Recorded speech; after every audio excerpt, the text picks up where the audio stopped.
بسم اللہ الرحمن الرحیم. سامعین و ناظرین، السلام علیکم ورحمۃ اللہ وبرکاتہ. آج پھر بندہ ناچیز صاحبزادہ عبدالوحید علی قادری اپنے یوٹیوب چینل حیات تعمیر پر آپ سے مخاطب ہے ڈھیروں دعاؤں کے ساتھ. ہم پروگرام ملاحظہ فرما رہے ہیں وہ 4 جانور جن کے ذکر پر قرآن میں زور دیا گیا. ان میں سے ایک جانور مکھی ہے. ہم نے مکھی کے بارے میں آج تیسری قسط پارٹ نمبر 3 ملاحظہ فرما رہے ہیں. آپ دیکھ رہے ہیں پروگرام. آپ نے جہاں تک گفتگو ملاحظہ فرمائی، یہ مکھیاں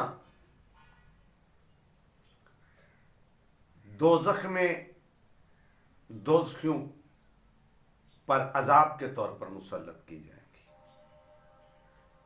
سوائے شہد کی مکھی کے، کہ شہد کی مکھی دوزخ میں نہیں ہوگی. اور مکھیوں کو وہاں عذاب نہیں دیا جائے گا، بلکہ جن پر عذاب ہو رہا ہوگا اللہ معاف فرمائے ان پر مسلط کیا جائے گا. اگلی بات جو پارٹ نمبر 3 میں آپ سننے جا رہے ہیں، یہ بھی بڑی عجیب سی بات ہے کہ مکھی کی ایک عجیب بات یہ ہے کہ یہ سفید چیز پر سیاہ رنگ کی گندگی ڈالتی ہے اور سیاہ پر سفید گندگی یعنی پخانہ کرتی ہے، نجاست ڈالتی ہے. بڑی عجیب سی بات ہے. شاید کہ ہم نے اس بات پر کبھی غور نہ کیا ہو، لیکن ہمارے نالج میں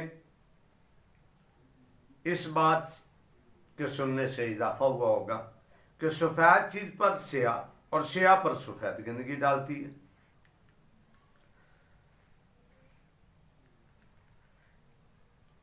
یہ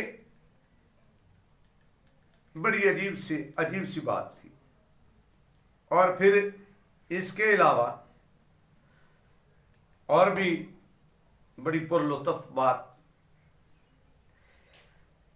کہ یہ مکھی جو ہے یہ کدو شریف کی بیل پر بھی اور کدو شریف پر نہیں بیٹھتی. کدو شریف کی بیل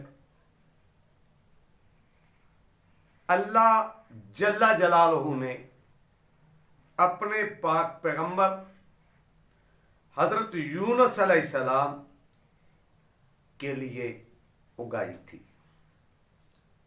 جب حضرت یونس علیہ السلام مچھلی کے پیٹ میں تھے اور اب جب باہر آنا تھا پیٹ سے، تو اللہ رب العزت جل جلالہ نے ان کی خوراک کے لیے کدو شریف کو پیدا فرمایا.